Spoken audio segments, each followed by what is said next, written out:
Bien, buenos días. Voy a comenzar. Antes de nada me gustaría pues agradecer a Tierras que me hayan invitado a participar en estas jornadas.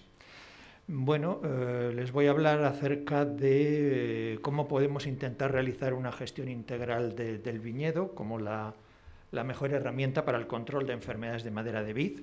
Ya sé, obviamente, que las jornadas giran en torno a las respuestas ante el cambio climático y por lo que respecta a las enfermedades de madera de vid, la verdad es que en este sentido se han hecho o no hay apenas estudios en marcha, ¿no?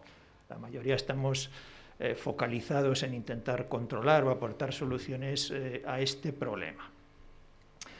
Lo que sí nos dice el sentido común es que parece evidente que el cambio climático, sobre todo el aumento de temperaturas, la extensión de periodos con bajos niveles de lluvia, pues va a ser nocivo desde el punto de vista de las enfermedades de madera de vid. Más que nada porque obviamente ello provoca un estrés en las plantas y bueno, pues sabemos que las plantas estresadas son más susceptibles a la infección por este tipo de hongos. Bueno, todos sabemos lo que son las enfermedades de madera de vid o decaimientos de la vid. Básicamente, como ven ahí, son un conjunto de patologías y síndromes producidas por hongos que afectan a las partes leñosas de la vid. Y esto es lo que las diferencia fundamentalmente de otras patologías fúngicas como el mildiu, el oidio, la botrytis, que afectan fundamentalmente al fruto. Estos hongos viven y se desarrollan dentro de la planta, incluso dentro del xilema, y eso provoca un decaimiento progresivo y general de la planta. Los síntomas que aparecen, como podemos ver ahí, pues son muy variados, desde necrosis sectoriales en ramas y brazos, pudriciones de la madera, exudados gomosos que se producen por la obturación del xilema, que impide la conducción de la savia, síntomas foliares. Todo ello, en definitiva, pues lo que va provocando es una disminución del vigor de la planta, que a veces se manifiesta, como pueden ver ahí en la parte inferior izquierda, creo. Según lo ven ustedes, sí. Y en ocasiones, bueno, pues eso acaba produciendo, obviamente, el colapso y la muerte de la planta. Perdón, porque veo que ha pasado varias de golpe. Bien, después de muchos años trabajando en este campo, pues una pregunta que con frecuencia nos hacen los viticultores o la gente de bodegas es ¿cómo es posible que después de 30 años estemos casi peor que al principio? Y la respuesta es sencilla y a la vez compleja. Lo primero que tenemos que tener en cuenta es que es muy difícil controlar las enfermedades de madera de vid por varios motivos que voy a repasar. El primero de ellos es que, como vemos ahí, el término enfermedades de madera de vid agrupa un conjunto de patologías y síndromes producidos por multitud de hongos patógenos. Por ejemplo, hasta la fecha se han identificado 135 especies de hongos patógenos implicados en enfermedades de madera, pertenecientes a 35 géneros. Y solo por citar, en esa flecha blanca hacia abajo, el pie negro, bueno, pues son 32 las especies implicadas pertenecientes a diferentes géneros. Es decir, no estamos hablando de 1, 2, 3 patógenos, sino de un número muy elevado de patógenos. Bien, en segundo lugar, el término de enfermedades de madera agrupa patologías más o menos bien definidas, como pueden ser el pie negro, la enfermedad de Petri, y estas dos en concreto frecuentemente aparecen asociadas en plantas jóvenes, produciendo lo que llamamos el síndrome del decaimiento de viñedos jóvenes, que es todavía más complejo, puesto que obviamente colaboran dos patologías diferentes. Y otras, bueno, pues que afectan fundamentalmente a plantas adultas, como la itupiosis, la yesca, el decaimiento por botriosfaeria, que es lo que antiguamente se conocía como síndrome del brazo negro muerto, o el decaimiento por fomopsis, que bueno, es más conocido como escoriosis.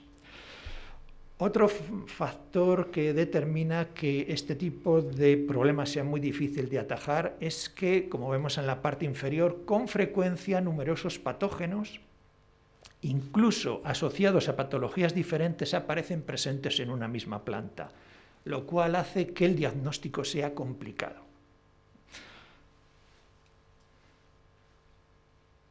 Perdón.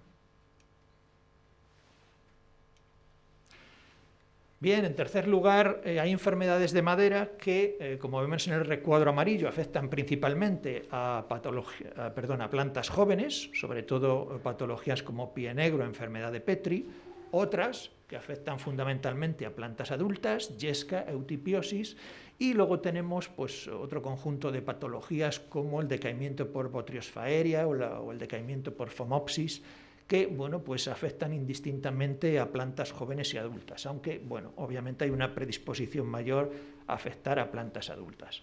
Por lo tanto, son patologías que cubren pues, todo el rango de edades que puede tener la planta.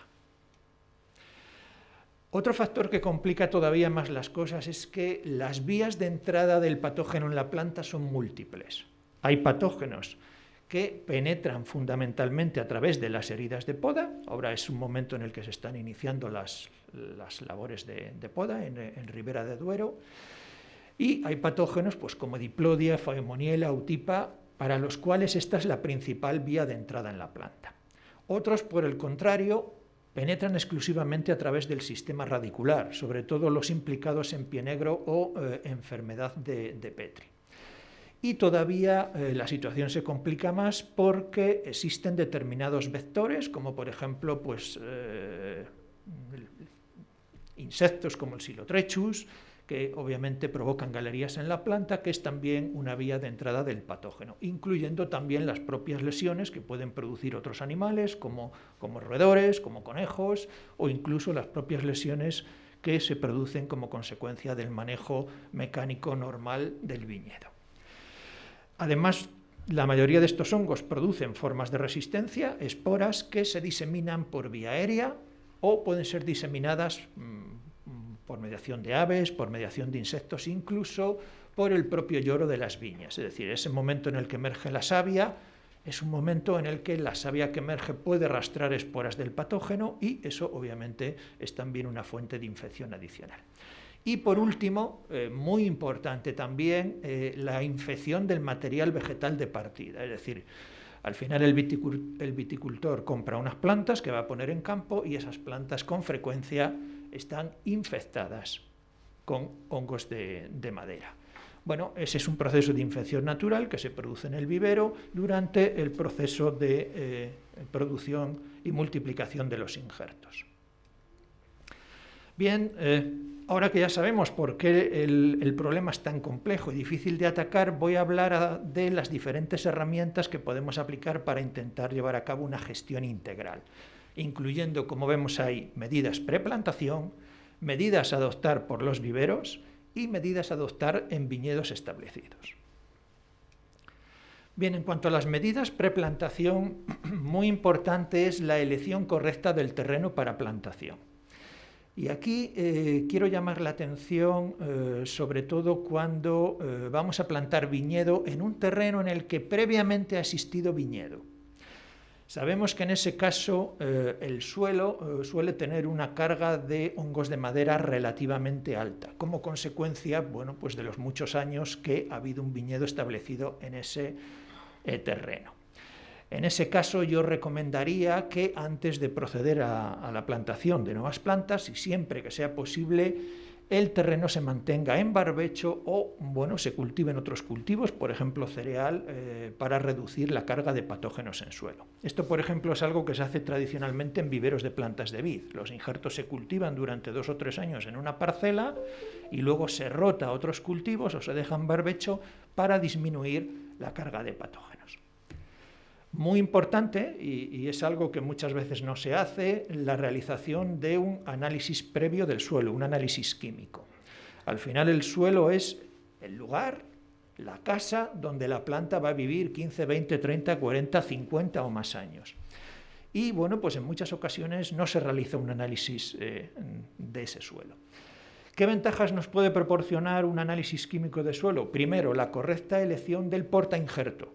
Sabemos que obviamente los viveros comercializan plantas con diferentes portainjertos, más resistentes a la caliza, más resistentes a pHs ácidos o a pHs alcalinos, a salinidad. Bueno, entonces es importante tener esos datos para que el vivero de confianza pues, nos pueda obviamente asesorar convenientemente. el análisis químico es también muy importante para la corrección de las posibles deficiencias nutricionales, ¿vale?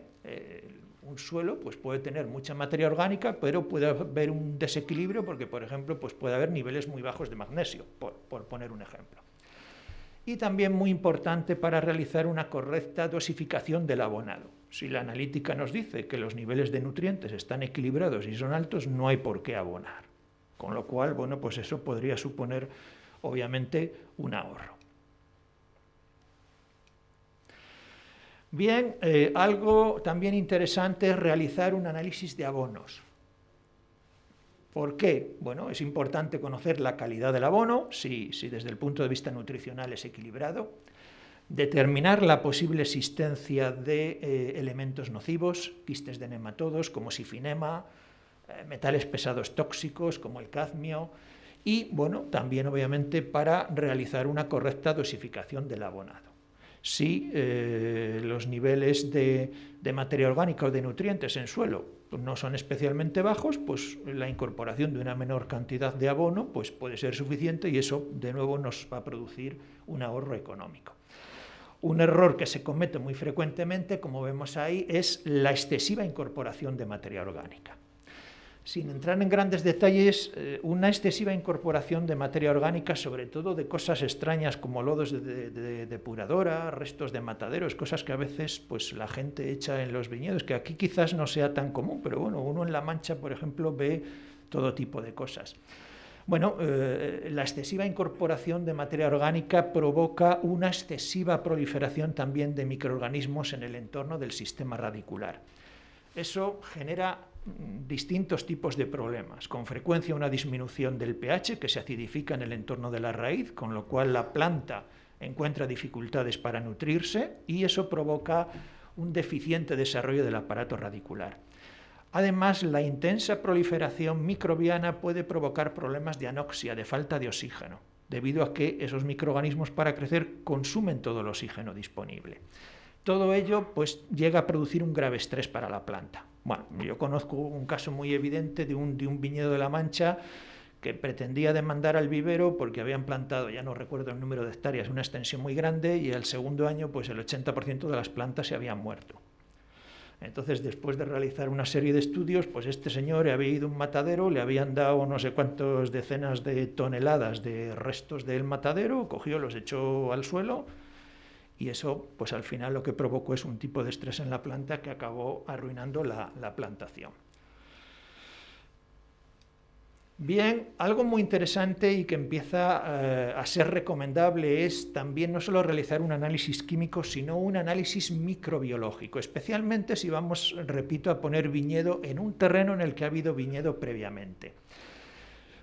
Puede ser un análisis clásico, microbiológico, o algo que está ahora muy de moda, que son los análisis metagenómicos, que son análisis que nos permiten tener una visión de conjunto de la población total de microorganismos que hay en ese suelo y saber si existe o no un desequilibrio o si los niveles de patógenos son preocupantes.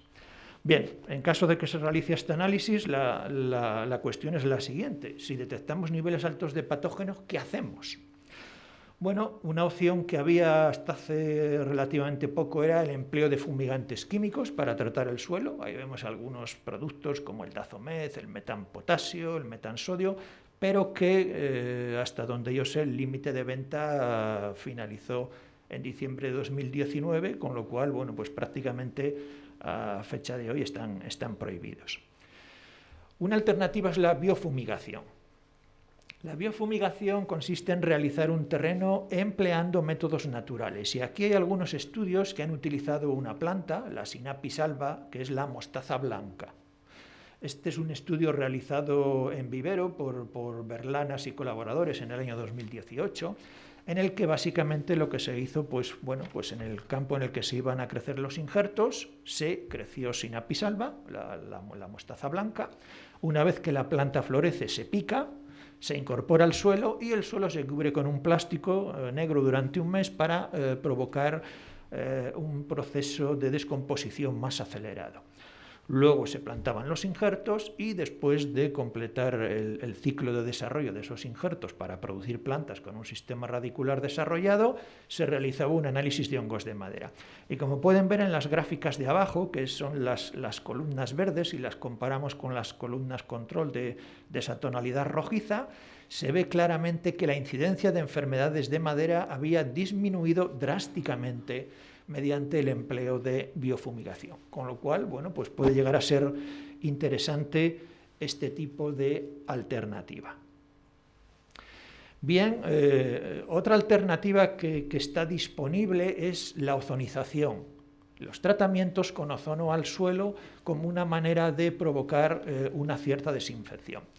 Aquí no hay excesivos estudios, yo les voy a hablar de un estudio que realizamos en nuestro laboratorio para una bodega precisamente de aquí, de Ribera de Duero, en el cual pues a una parcela vino una empresa, realizó su tratamiento con ozono en condiciones estándar y nosotros lo que analizamos fue cómo ese tratamiento había afectado a la población de microorganismos. Y como vemos en esas gráficas ahí, vemos cómo el tratamiento con ozono produjo una disminución muy importante del nivel de microorganismos en suelo, tanto de bacterias aerobias como de hongos. Disminución del número de estos microorganismos en niveles que iban desde un 65 hasta casi un 88%, es decir, la verdad es que era una disminución muy significativa. Realizamos además un análisis metagenómico y lo que vimos es que el tratamiento con ozono no es selectivo, es decir, hay un descenso de la población de hongos, pero afecta por igual a hongos potencialmente beneficiosos y a hongos potencialmente patógenos. Y lo que más nos llamó también la atención es que cuando el análisis se repitió a los 45 días después de realizar el tratamiento, los niveles de microorganismos se habían recuperado. Es decir, al final es imposible desinfectar o esterilizar un suelo. Por pocos microorganismos que queden, si las condiciones ambientales son las adecuadas, se produce de nuevo una rápida proliferación microbiana que hace que las poblaciones de microorganismos se recuperen. Por lo tanto, la ozonización pues, bueno, puede ser una herramienta interesante para desinfectar un suelo, pero tenemos que conocer que puede tener esa limitación. Otra medida de preplantación muy importante es la elección de un material vegetal adecuado, sobre todo con un buen estado fitosanitario. Y aquí lo único que puedo recomendarles es que pues, trabajen obviamente con su vivero de confianza y le exijan bueno, pues que el material vegetal proporcionado sea de la máxima calidad. En ocasiones tenemos la tendencia de sacrificar la calidad del material vegetal por el precio y por ahorrarnos 10 céntimos por planta, pues bueno, a lo mejor estamos eligiendo un material vegetal de una menor calidad que a la larga pues, nos va a dar muchos problemas. Bueno, y esto me permite enlazar con el segundo tipo de medidas que podemos adoptar para realizar esa gestión integral, que son las medidas a adoptar por los viveros. Y aquí es donde realmente en los últimos años se ha producido una revolución mayor. Bien, en el caso de los viveros, pues hay, sin entrar en grandes detalles por falta de tiempo, hay 3 tipos de medidas que se están adoptando. La protección de plantas madre, que son las plantas de variedad americana, a partir de las cuales se obtienen los portainjertos, la adopción de medidas durante el proceso de propagación y la introducción de la termoterapia. Bien, les voy a hablar del ejemplo de Viveros Villanueva, porque es el que conozco de primera mano, he colaborado con ellos durante varios años desarrollando diferentes proyectos. Entonces, Viveros Villanueva en el periodo 2015-2018 comenzó, entre otras cosas, a utilizar protectores de heridas de poda basados en antifúngicos naturales para proteger las heridas de poda de las plantas madre. También adoptó una medida que era realizar un saneamiento de campo de plantas madres mediante eliminación de plantas infectadas. Se analizaba planta por planta mediante qPCR o mediante métodos microbiológicos clásicos y cuando se detectaba una planta madre infectada se arrancaba y se sustituía por una planta nueva. Y algo que también se ha hecho, aunque en este caso no para plantas madres, sino para las plantas que aportan la variedad vinífera, bueno, pues fue una un análisis detallado del suelo del viñedo para mantener ese viñedo en unas condiciones nutricionales óptimas en todo momento y que obviamente disminuir de esta manera los niveles o los posibles niveles de estrés de la planta. Bien, los viveros han adoptado muchas medidas también diferentes durante el proceso de propagación de las plantas de vid. La propagación de plantas de vid en vivero es un proceso largo, complejo, que no puedo relatar aquí en profundidad por falta de tiempo. Prácticamente en los últimos años la mayoría de los viveros que conozco han extremado mucho las medidas de higiene. Pero donde se han realizado mayores avances, ahí lo vemos en la fotografía de la parte superior, ese es el momento en el que los injertos están disponibles para ir a campo. Bueno, básicamente el injerto es un fragmento largo de 30 a 40 centímetros de la variedad americana, resistente a filosera, un trozo muy pequeñito de apenas unos centímetros que aporta la yema vinífera del clon concreto que queremos plantar. Y bueno, una vez formado el callo entre las dos partes, se protege ahí, como vemos, con parafina para ir a campo.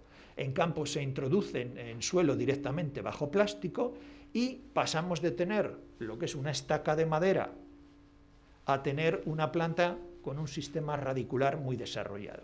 Hay muchos estudios científicos que indican que ese proceso en el que introducimos en suelo una estaca de madera y pasamos a obtener una planta con un sistema radicular desarrollado es un momento crítico en el que se producen la mayor parte de las infecciones de hongos de madera que viven en suelo.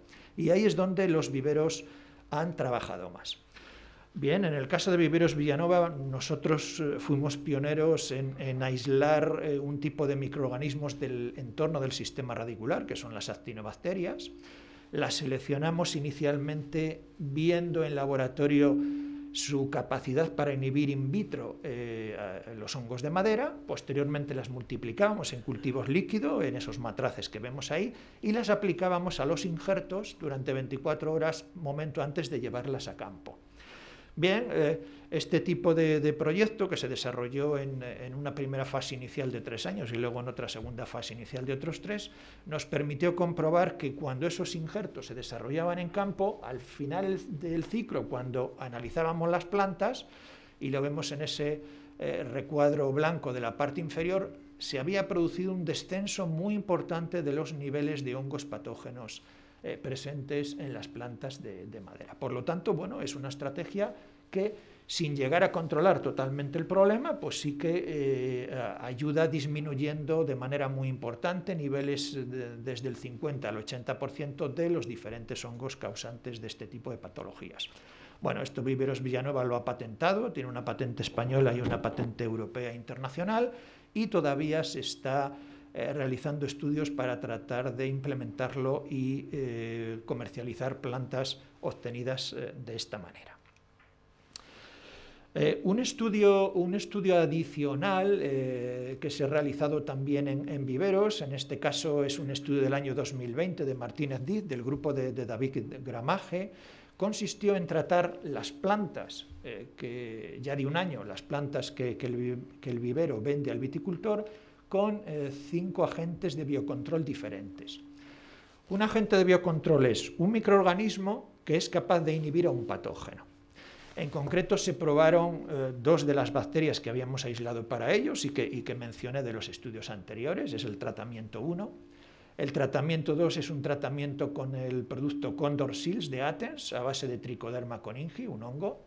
El tratamiento 3 es el Vintec de Belching, Crop Protection, tratamiento a base de Trichoderma troviridae, la cepa SC1. El tratamiento 4 es un tratamiento a base de 2 bacterias, el Crucial de Sipca niveria, y el tratamiento 5 es un tratamiento a base de un hongo que es Pythium oligandrum, que es un hongo que se ha desarrollado en el INRAE en Francia. Bueno, ahí vemos todo un montón de gráficas y al final la conclusión de este estudio es que ya existen en el mercado o están en desarrollo agentes de biocontrol que proporcionan una buena protección frente a un grupo concreto de patógenos.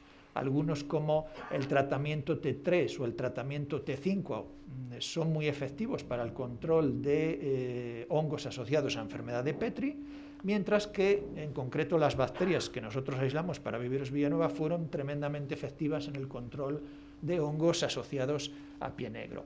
El problema es que no disponemos de un agente de biocontrol hoy en día que controle indistintamente a todos los patógenos, y algo en lo que se está trabajando últimamente es en combinar 2 o más agentes de biocontrol diferentes.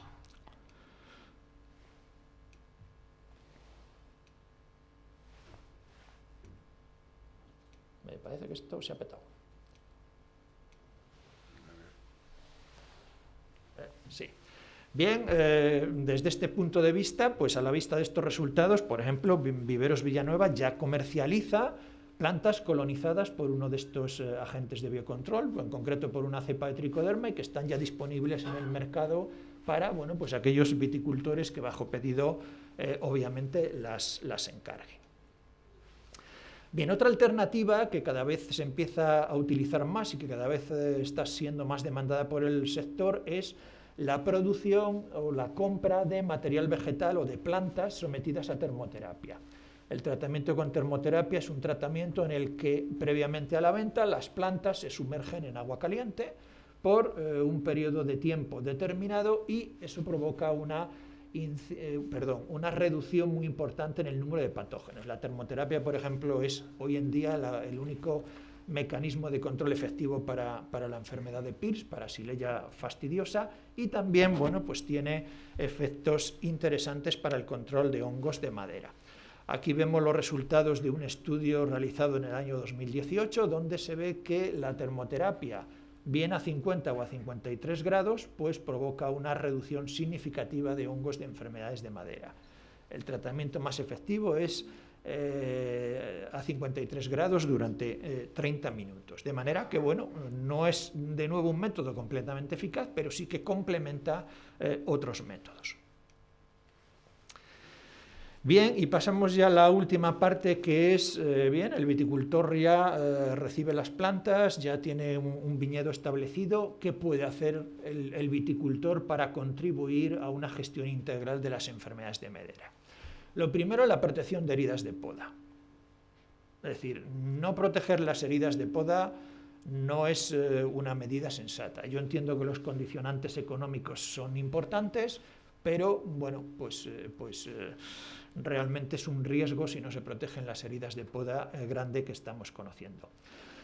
Bien, ¿cómo podemos proteger las heridas de poda? Aquí hay distintas opciones. Por ejemplo, para aquellos que pretendan adoptar métodos más ecológicos o naturales, pues los antifúngicos naturales. Hay cantidad de extractos de plantas, aceites esenciales, innumerables tipos de sustancias naturales, biodegradables, que no son nocivas ni para el medio ambiente ni para la persona que las aplica, que tienen una importante actividad antifúngica.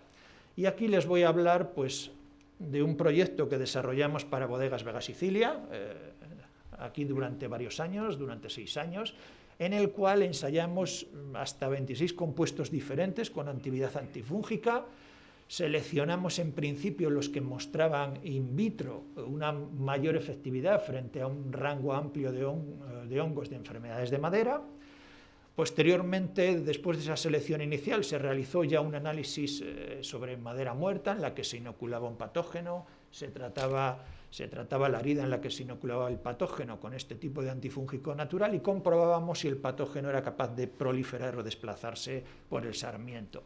Y eso nos llevó a identificar 3 antifúngicos naturales muy interesantes: el extracto de ajo, el quitosano, la vainillina. Cuando se aplicaron en campo, en un trabajo de 2 años, sobre heridas de poda, a las que además infectábamos artificialmente con 2 de los patógenos más importantes de enfermedades de madera, bueno, pues la conclusión que obtuvimos era, como podemos ver en esa tabla, es que la disminución en el número de patógenos en general era muy amplia y sobre todo los patógenos que habíamos inoculado, con caídas en los niveles de infección superiores al 80% en todos los casos. Y lo más interesante es que cuando se combinaban los 3 antifúngicos naturales, el nivel de protección fue del 100%. Bueno, esta es una estrategia o una tecnología que ha sido también patentada por Bodegas Vega Sicilia. Me consta que llevan años utilizándola ya en sus viñedos. Han llegado a un acuerdo pues, con una empresa del sector que se lo formula para bueno, pues, aumentar la estabilidad del producto, que se pueda aplicar más fácilmente. Y bueno, pues la conclusión es que se pueden proteger eficazmente las heridas de poda con compuestos antifúngicos naturales.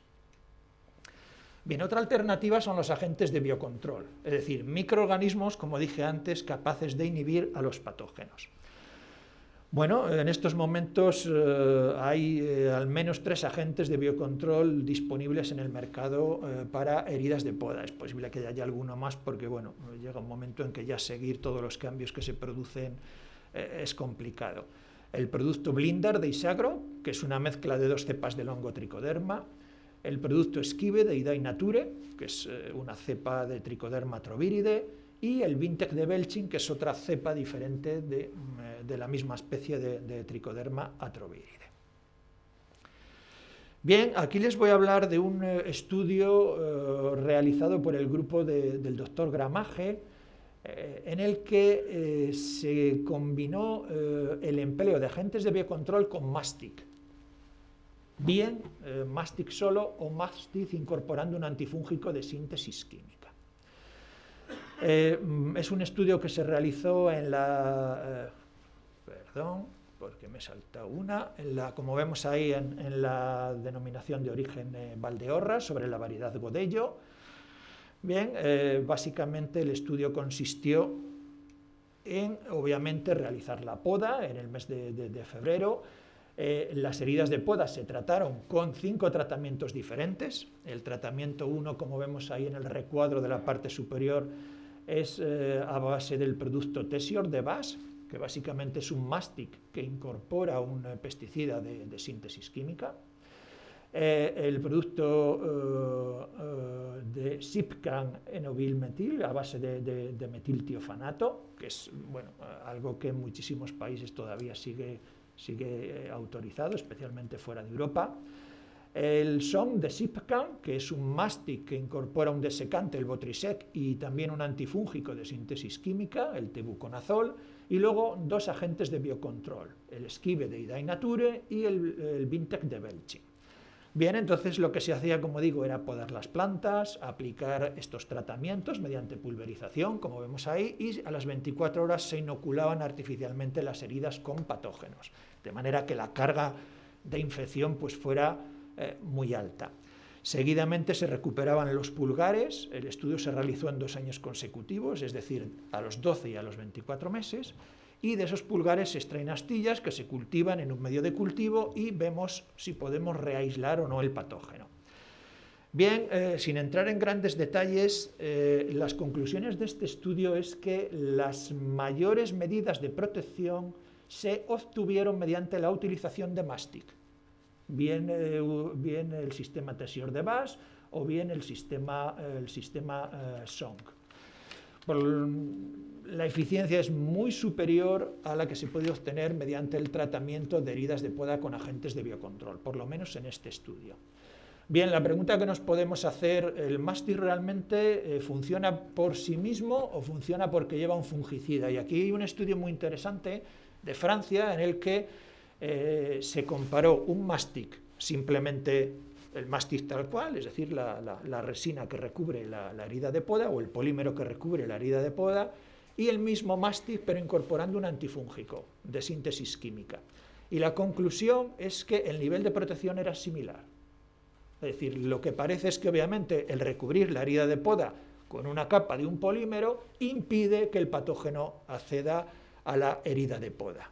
Por lo tanto, bueno, si los mastices sin fungicida funcionan tan bien, pues no veo razón por la que haya que incluir un pesticida de síntesis química que además, bueno, pues por la política del Green Deal de la Unión Europea, la idea es eliminarlos totalmente para su aplicación en el sector agrícola para el año 2030.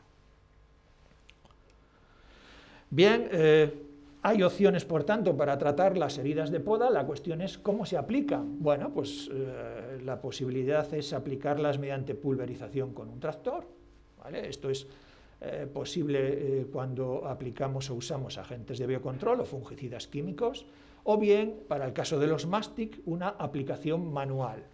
Bueno, puede ser una aplicación más manual con brocha, como vemos ahí, o bien una aplicación con sistemas más sofisticados a base, bueno, en ese caso concreto es un sistema que es comercializado por BASF. Ya digo desde ahora que no tengo ninguna relación con ellos, pero bueno, como es una cosa que está en el mercado me gusta comentarla, donde el Tesior se incorpora en una mochila y eso va conectado a un sistema en el que, en el momento en el que se produce el corte con la herida de poda, pues ya se produce el recubrimiento de la herida de poda. ¿Cuál es el coste de estos sistemas? Pues hay un estudio realizado en Australia que indica que la pulverización con tractor pues tiene un coste aproximado de $87 por hectárea y obviamente la aplicación manual pues es más cara y depende sobre todo del sistema de poda o del sistema en el que está establecido el viñedo. Para un sistema Guyot el coste se dispara a $166 por hectárea, para un cordón doble pues prácticamente se dobla. Bien, no les voy a hablar de sistemas de poda porque no soy viticultor, no soy experto en poda, ni les voy a hablar tampoco de cuál es el momento óptimo para podar, porque hay estudios, muchos estudios al respecto y los resultados son totalmente diferentes. En España, en general, se recomienda una poda temprana, mientras que en Estados Unidos, en California, por ejemplo, se recomienda una poda tardía. La mayor parte de los estudios lo que nos indican es que tenemos que tener muy en cuenta las condiciones climáticas y como cada año son cambiantes, pues es un tema difícil de controlar. Al final el viticultor poda cuando puede, sobre todo si tiene terrenos muy grandes a podar que le llevan obviamente pues, un tiempo largo. Bien, intentar adoptar sistemas de poda respetuosos, minimizar la producción de heridas grandes, dejar madera de protección, cortes biselados. Bueno, este tipo de cosas que ya digo que no voy a entrar en detalle porque no soy experto y creo que además luego nos van a hablar de poda más específicamente, con lo cual perfecto. Bien, algo que también puede contribuir a disminuir las enfermedades de madera de vid es la gestión de los restos de poda. ¿Qué hacemos con los restos de poda? Bueno, pues tradicionalmente se han venido quemando, lo cual desde el punto de vista del contexto de cambio climático y de las jornadas en las que nos encontramos, pues obviamente es totalmente contraproducente. Aparte que es algo que, bueno, pues se va a acabar prohibiendo sí o sí por el aumento de huella de carbono tan tremendo que produce. Otra alternativa es el mulching acolchado. Aunque no hay estudios al respecto, el sentido común como investigador a mí me lleva a desaconsejarlo totalmente. Es decir, picar los restos de poda, incorporarlos al suelo, que es algo que se hace en muchos sitios, en mi opinión debería estar prohibido. Y les voy a explicar por qué. Sabemos que todos estos hongos de madera, pero no solo ellos, sino el oidio, el mildiu, la botrytis, producen formas de resistencia que están presentes en los sarmientos del año, bueno, diferentes formas de resistencia, pueden ser clamidosporas, pueden ser, bueno, peritecios, toda una serie de estructuras de resistencia que producen estos hongos, y sí sabemos que hay estudios realizados en Cataluña por el grupo del doctor Luque que indican que hasta 4 años después de producirse la poda y tener el montón de restos de poda ahí en el campo, pues las esporas o las formas de resistencia de esos hongos son viables. Si nosotros picamos ese material absolutamente lleno de esporas de patógenos y lo incorporamos al suelo, lo que estamos es generando un suelo que año tras año cada vez tiene una carga de patógenos mayor. Con lo cual el problema sanitario lo estamos agravando. ¿Alternativas? Bien, la alternativa más interesante sin duda es el compostaje. Recoger los restos de poda, encontrar a alguien que los recoja. Esas fotos que vemos en la parte inferior son de un proyecto LIFE que se desarrolló en Murcia, en el cual pues, los restos de poda de muchos viñedos eran recogidos por una empresa que luego los compostaba, y hay estudios realizados en Francia por el grupo del doctor Lecon que indican que durante el proceso de compostaje se alcanzan temperaturas muy altas, de 60 a 70 grados, que destruyen la mayor parte de los hongos de madera, incluyendo sus formas de resistencia. Por lo tanto, algo inteligente en una zona como Ribera de Duero, desde mi punto de vista, es que alguien tendría que potenciar, no sé si la ADO en colaboración con Itacil, con la Junta de Castilla y León, ahora que hay aquí representantes, es, bueno, pues fomentar que alguien recoja todos los restos de poda y que eso se pueda compostar. Eso realmente para mí sería lo ideal. Bien, y nos queda la última parte, que es la gestión del suelo. Aquí se están empezando a realizar estudios, es decir, cómo podemos hacer una gestión eficaz del suelo del viñedo para que ese problema de aumento progresivo del nivel de patógenos no se produzca. Y esa es una tarea realmente pendiente a futuro. Nosotros estamos empezando a trabajar en un concepto que es el desarrollo de suelos supresores. Esto que en viñedo no se conoce, pues es algo que ha tenido mucho éxito, y ya acabo, en otros cultivos como la patata. ¿Qué es un suelo supresor? Un suelo supresor es un suelo en el que, mediante un manejo eficaz del suelo o por incorporación de microorganismos seleccionados beneficiosos, se va logrando progresivamente una disminución del número de patógenos, hasta que estos están en un nivel tan bajo que no pueden infectar de manera eficaz la planta. Y, bueno, pues un poco eso, como digo, es una tarea pendiente que tenemos ahí. Bueno, he pretendido dar una visión general acerca de cómo podemos hacer una gestión integral. Hay otras muchas cosas y otros tratamientos que se han quedado en el tintero. Y, bueno, espero que esto les pueda servir para tomar sus decisiones de alguna manera. Gracias y perdón porque me he extendido más de la cuenta. Muchas gracias, Juan José.